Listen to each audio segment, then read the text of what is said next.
Romans, which is the new Roman Empire. And this is a question I would like to ask. When the Greeks came to Egypt and they started learning all the things that Egypt knew, what made Egypt fall to the Greeks? Or shall I say, how did the Greeks, I'm being rhetorical, it is no the answer, but still, I would like for you to explain it. How did the Greeks take the identity of the Egyptians or Kemet and place it as their own, and all of a sudden Egypt or Kemet start to fail or fall or start losing their mind? So what's taking place is the temple priests are removing the power from Kemet, How? or else it would have never failed by taking the knowledge of how to rule the area with higher knowledge. They How? train. I hear what you're saying, sir. I just wanted to give me. I would like to for you to tell me the how. I understand the process, yet how? I understand they took the power. How? They was assisted by the temple priests. Mm. That's how it was given to them. They didn't take jack shit. Excuse my language. They didn't take nothing. All this was orchestrated by a priesthood. Mm-hmm. You right about that. Yeah, I'm listening. it's the whole thing is orchestrated. The moon priests is the ones who ran the Roman Empire. They were the ones who brought the Achaean priests down in Greece and took over the Greco-Roman systems. Mm-hmm. It was given to them. They didn't take over. Mm-hmm. It was given, but okay. You said it was given to them. Right. Mm. So the newest addition to the human family tree is those pale faces of Europe. They're Mm-hmm. the only ones who had never had the opportunity to rule nothing. Mm-hmm. Before the close of the age, everybody had to have a right to rule in order to determine the level of civilized that they are. When the European was being propped up as the rulers of the world, they wasn't running and they still don't run nothing. This is being done by melanated faces behind the scenes that we call Zionist Jews. That's who running the Mm. show. The pale faces, Uh, the cat's paw. They was propped up as the leadership in order for us to never know who the enemy was. this is what I discovered, and you probably can piggyback off of it. What I discovered is the Greeks paid attention so much to the Egyptians, or should I say the Kemet. They didn't understand their language quite, but they became their slaves, or should I say volunteer indigenous slaves, or whatever you want to call it. As well as they started learning their ways, their culture. But this is the part that, to me, how Kemet fell, they started labeling them. Once they started labeling them, Kemet started to believe they was that label. You know how people call us black people or African American. Once they Yep. started labeling them, that's when all of a sudden, through years and of course through bumping uglies, aka having sex, and when we get the grandchildren and the great grandchildren, you start the grandchildren thinking that's their name by the label. And when the Greeks start labeling Kemet, the next generation, generation after that, Kemet people start to believe that that's who they were. Once they start believing that's who they were, then that's when the Egyptians came and started taking over who they really are. So when I say that, how did the Greeks took over Kemet and how did Kemet fall? The way I look at it is the person who's analyzing the person don't know what he's doing or don't know what how their culture is. They start labeling. Once they start labeling, if the people next generation don't know who they are originally, they start believing in that label.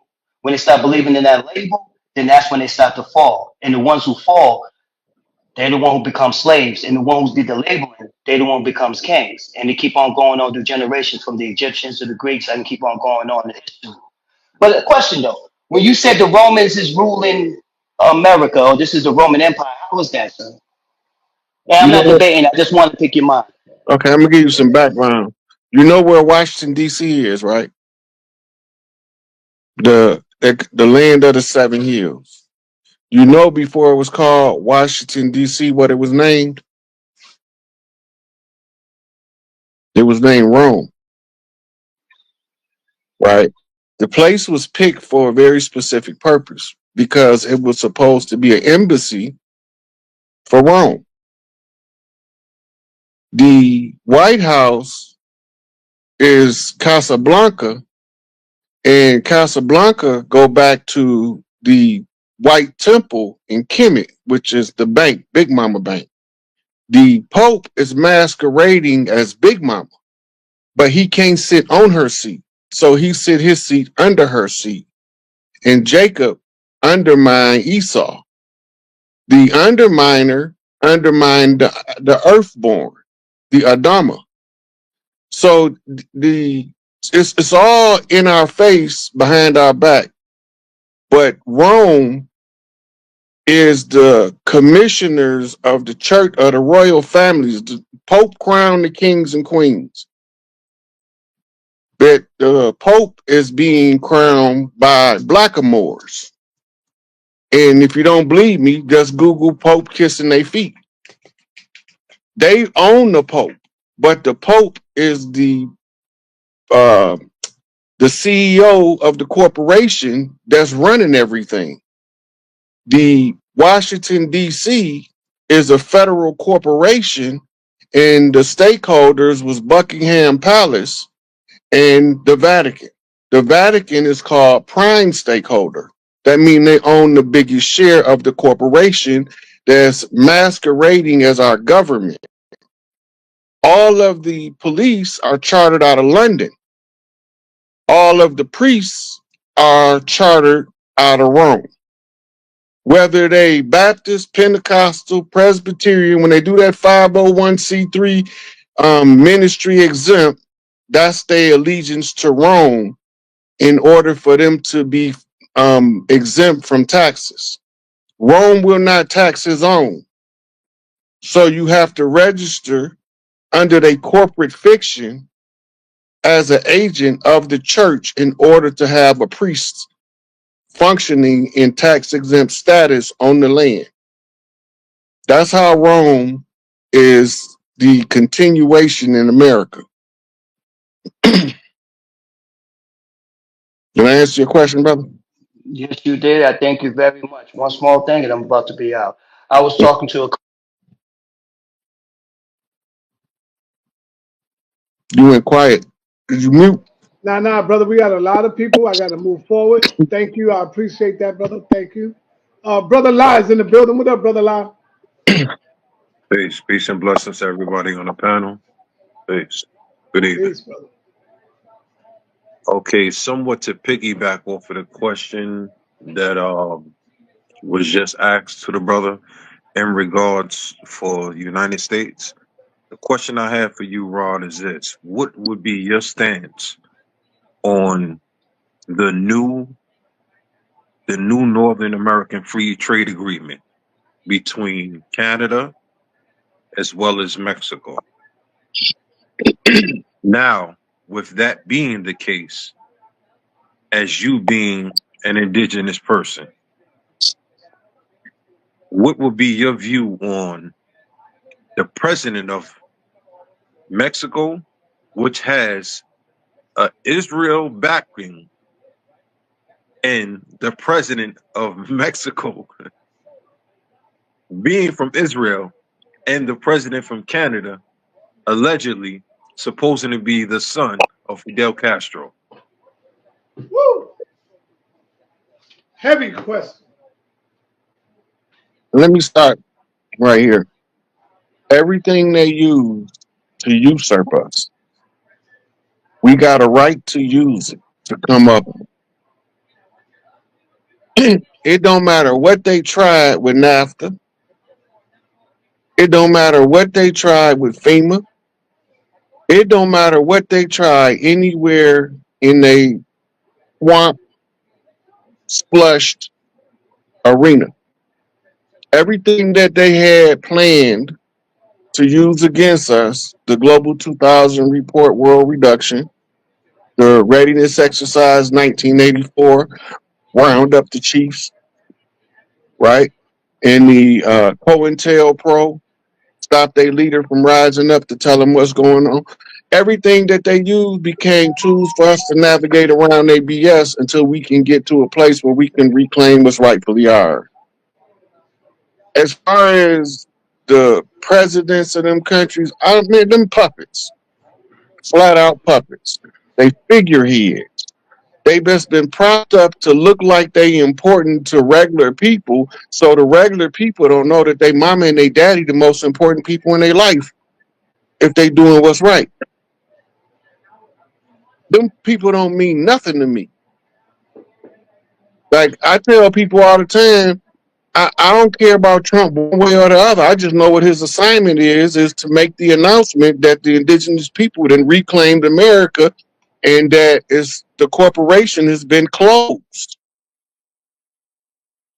Right? That's all I care about. I don't care about whether Kamala is representing the whore of Babylon or she's gonna fail miserably on purpose. That don't matter to me.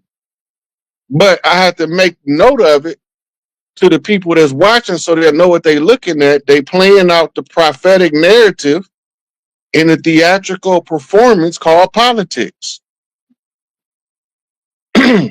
This is all Roman Colosseum design, since we was talking about them earlier, right? All of these corporations are being systematically shut down and the government closed. 90% of the people still don't know the government been closed for 5 years.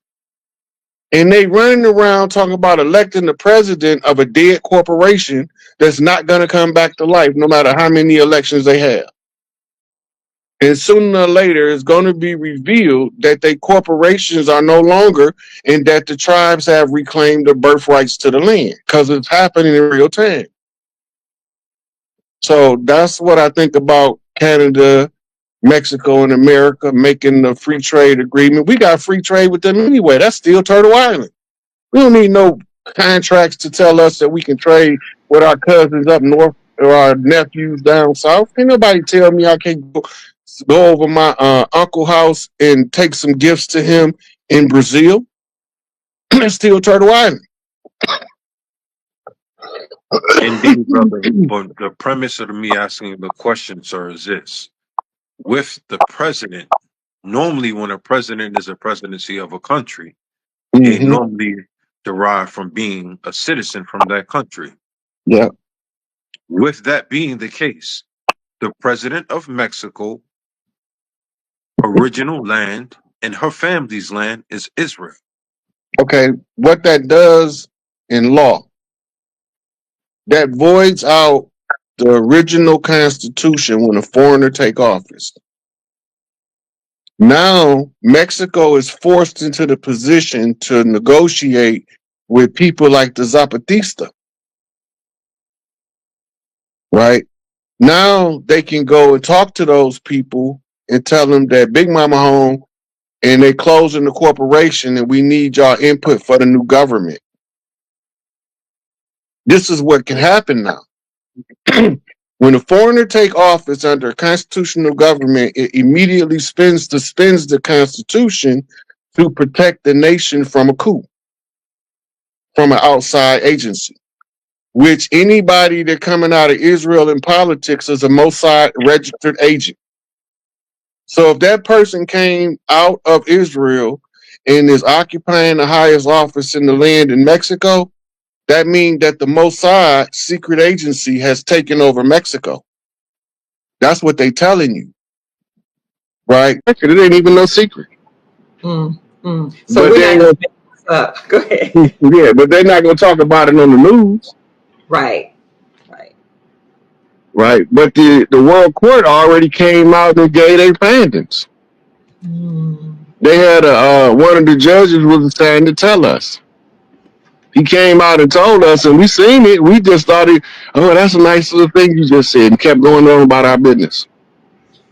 Everything that we be telling people, the people that's really telling them what's going on, they not being listened to. But the ones that's giving them misdirection and running David Copperfield tricks on them the ones they focus on. and the ones that they can gossip about. Now, that's the biggest thing because we love gossip so much that anything that they can throw out there to it's like throwing a bone for a dog to chase while you break into the house. You know, we chase the gossip to our own detriment. Mm. Look, the people that need to be worried about their own self liberation know more about Puffy Case than they know about the movement of the Federal Reserve. That's so true. They can tell you inside and out the whole of the Puffy Case, but they can't tell you that the tribe's been systematically doing step by step reclaiming of the land for the last 10 years and show you each step of the way where it was being done. Mm-hmm. And it was being done in everybody's face. They said we had a right to use our system, the oral tradition, to take everything back. So I've been using the oral tradition to systematically take everything back. And they've been giving Empress Redbird all the receipts. The foundational documents in which the fraud is built on in order to use the fruit of the poison tree doctrine, all of the ones that follow are also null and void. So they gave her the paperwork, right? Sending good vibes to Empress Redbird, by the way. She in seclusion right now. So but she watch you, she love your show. And so I was talk to you about getting her on here one day. Okay. Thank you. People been telling me about her as well. Yes. Yeah, she's very important to the land because okay, so people know about allodial titles, but what they don't know is the tribes never needed a title. That's European in origin. So when the Europeans staked the claim over here, the king of England, the king of France, and the king of Spain signed off on allodial contracts, which is allotted by royal families to the lords. The lords become the landlords, the land barons. Okay. Then the systematic way to keep you from ever striking out against them is to create a structure, and they give you what's called a property tax system. And they allow you to make it up to pay your own taxes on your own, and that way you don't feel like you being forced to pay for land that can't nobody buy or sell. Mm. You can only be appointed a portion of territory according to your capabilities to work the land. If you're not a farmer and you in the city talking about when we gonna get our land back, you're not finna go to no farmer and do that hard ass work. Don't even worry about it. Mm. Plus, half of us gonna be wealthy, so you know how we gonna do. As soon as we get a job, as soon as we get some money, and we ain't going to work. That's true. We not going to work, especially when we in this victim mentality of post-traumatic slave disorder. Mm. We actually hold more energy to the slave narrative, never knowing that they turned the story around from prisoners of war to servants of a master. And that's how you create a master race. But the master race ain't the ones that they telling you. They using decoys, deceivers, fall guys, crash dummies, stunt dummies. They supposed to take the fall when we wake up because we supposed to be so groggy that everybody screaming kill Whitey think they talk about paleface. Whitey ain't even paleface. He a Moor, according to Black's Law Dictionary. Yeah. Right? So if the white man is a Moor, who the black man? A Maru? They look alike, but they ain't the same. Okay. George Washington challenge in 200 years, you won't know what side of the water you belong to. I know exactly what side of the water I belong to. I'm Mississippi clay dirt walking, organic to the land, sprang from the land like a tree. Autogenous. Yes. Been here from the beginning, gonna be here to the end. Mm-hmm. So when all of these things is taking place across the land, we've been taught to follow the what's called mainstream narrative, because everybody knows it's easier to swim with the current than to go against it. Absolutely. But how you get to be a stronger swimmer is you swim against the current. Mm. Mm. You might struggle at first, but you're gonna get strong enough to swim against the current. That's the same as you standing there knowing the truth, trying to tell everybody that's thinking you crazy what the truth is, and they looking at you like you from somewhere else. Right. Right. Right? And you just sound like a babbling idiot, but most people don't know that smart people sound crazy to dumb people.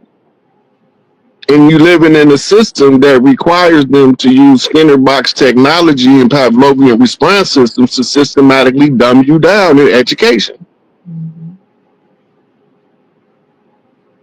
Let me ask you a question. Sorry, go ahead. Go ahead. You mentioned us being, what you say, prisoners of war. Yes. How did that come about? Please, I don't want to interrupt your thought, though. I can wait till you finish your thought. Ooh, that's a good question. So remember, they told us in history class that Columbus was looking for an alternative route to India. Right. And that's what they told us, right?